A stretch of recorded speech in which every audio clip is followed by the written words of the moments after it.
Jangan pernah meremehkan kebaikan sekecil apapun.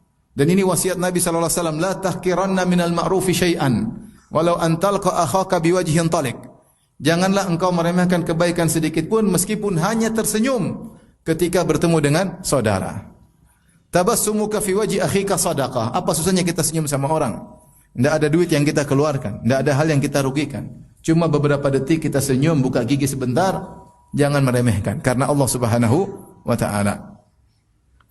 Kenapa? Banyak dalil menunjukkan surga hak prerogatif Allah. Allah yang punya surga. Allah mau kasih siapapun terserah Allah, meskipun sebab yang dia lakukan sekecil apapun, terserah Allah. Dia yang penting tugas dia melakukan sebab amal kebajikan, mau besar mau kecil terserah Allah. Allah mau kasih surga yang besar kepada dia gara-gara amal sedikit, ada yang larang Allah? Enggak ada. Makanya datang dalam sebagian hadis amal kecil buat orang masuk surga. Seperti tentang kisah seorang wanita yang beri minum kepada seekor anjing. Ya. Bainama kalbun yutifu bi raqiyatin kada yaqtuluhu al-atash idh ra'athu baghiyun min baghaya Bani Israil. Ketika ada seekor anjing muter-muter di sebuah sumur, dia kehausan, tapi dia enggak bisa masuk di sumur. Dilihatlah oleh seorang wanita pezina dari Bani Israel. Maka dia turun, dia ambilkan air minum, kemudian dia minumkan kepada anjing tersebut. Kata Nabi SAW, "Faghafarallahu laha bihi." Maka Allah ampuni wanita ini gara-gara amal yang sederhana tersebut. Rasulullah menyebut ada seorang masuk surga. Kenapa? Gara-gara dia berjalan di suatu jalan, lelaki tersebut dia melihat ada ghusnu syajarah. Ada dahan yang menghalang di jalan. Maka dia pindahkan. Dia bilang jangan sampai mengganggu orang-orang beriman. Gara-gara dia lakukan amal sedikit tersebut, maka dia dimasukkan dalam surga. Padahal menghilangkan gangguan dari jalan termasuk cabang iman yang paling rendah. Apa kata Nabi sallallahu alaihi wasallam? Al-imanu bid'un wa sab'una syu'bah. A'laha kalimatu la ilaha illallah wa adnaha imatatul adza 'anit tariq. Iman itu 70 sekian cabang, yang paling tinggi la ilaha illallah, yang paling rendah menghilangkan gangguan dari jalan. Dia melakukan cabang keimanan yang paling rendah, tapi menyebabkan dia masuk apa? Surga. Jangan meremehkan sedekah sekecil apapun. Jangan pelit, kalau bisa sedekah besar bagus. Tapi kalau tidak ada kecuali sedikit, jangan pernah meremehkan. Kata Nabi SAW, ittaqun nara walau bisyikki tamrah. Jagalah dirimu dari neraka jahanam meskipun dengan sepenggal korma. Kalau tidak, kau punya cuma sebutir korma. Penggal bagi dua, setengah kau makan, setengah kau sedekahkan. Jangan pernah meremehkan hal tersebut. Makanya Rasulullah SAW mengatakan, man tasaddaqa bi'adli tamratin min kasbin tayyibin. Siapa yang bersedekah dengan sepenggal korma, tapi dari hasil yang halal. Min kasbin tayyib, dari hasil yang halal. Ya. Wala yaqbalullahu illa tayyiban, dan Allah tidak menerima kecuali dari yang halal. Maka Allah akan menerima darinya biyaminihi, dengan tangan kanannya. Kemudian kata Nabi, fayurabbiha kama yurabbi ahaduhum fuluwahu hatta yakuna mithal jabal. Allah terima sedekah satu butir korma tadi. Kemudian Allah kembangkan sedekah tersebut. Sebagaimana salah seorang dari kalian sedang mengurus kudanya. Di antara hewan yang paling diperhatikan, disenangi oleh orang Arab adalah kuda. Kalau ada kuda dia perhatikan, bahkan mungkin dia lebih perhatikan daripada anaknya. Anaknya mungkin bisa gampang. Kuda ini harus perawatan, ini diperhatikan dan dia senang, dan dia benar-benar dia perhatikan sampai kuda itu mencapai usia tertentu. Ya.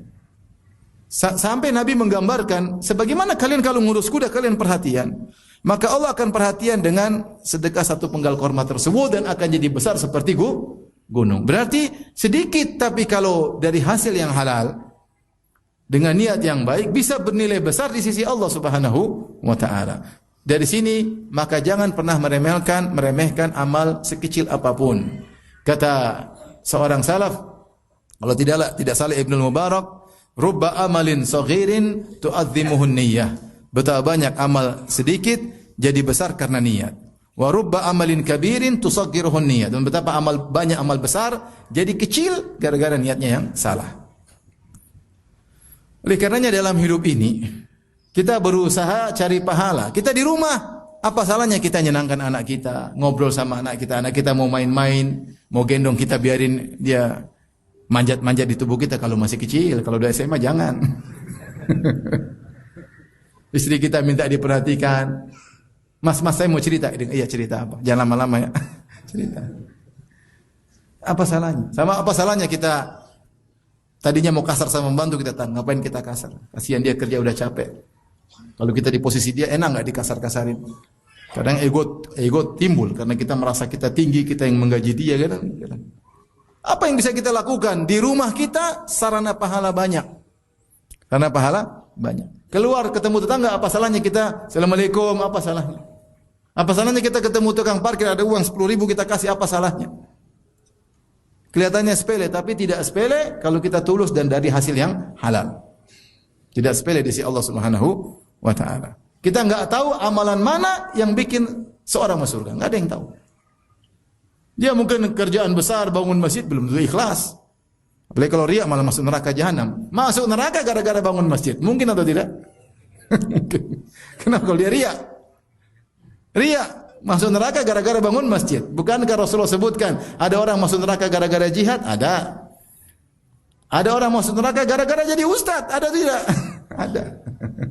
Dan ada orang masuk neraka gara-gara dermawan. Oleh karenanya jangan pernah meremehkan amal sedikit. Kalau bisa kesempatan senyum apa senyum. Kita lagi WA, apa susahnya kita WA dengan kata-kata yang baik untuk menyenangkan kawan kita? Apa susahnya? Kan bisa kita mikir sedikit, terus kita candain sedikit, kita senangkan hatinya ya. Apa susahnya? Apa susahnya kita memilih diksi yang terbaik kita ngobrol sama teman? Allah telah berfirman, "Wa qul li ibadi yaqulu allati hiya ahsan inna syaitana yanzagu bainahum." Inna syaitana kana lil insani aduwwan mubina. Katakanlah kepada hamba-hambaku untuk mengucapkan perkataan yang terbaik. Allah tidak mengatakan perkataan yang baik, perkataan yang terbaik. Jadi kalau kita mau ungkapkan, ingin nulis, ingin komentar, ingin berkata-kata, ada 5 semua baik, kita cari diksi dari 5 ini mana yang terbaik. Dapat pahala enggak? Dapat. Semua kesempatan untuk berbuat baik, lakukan. Dan jangan pernah remehkan karena kita tidak tahu amal mana yang diridhai oleh Allah, yang diberkahi oleh Allah dan dijadikan sebab untuk masuk surga oleh Allah Subhanahu wa taala. Kemudian di antara yang keberapa? Yang ketiga, agar kita menghabiskan sisa umur kita berkualitas, yaitu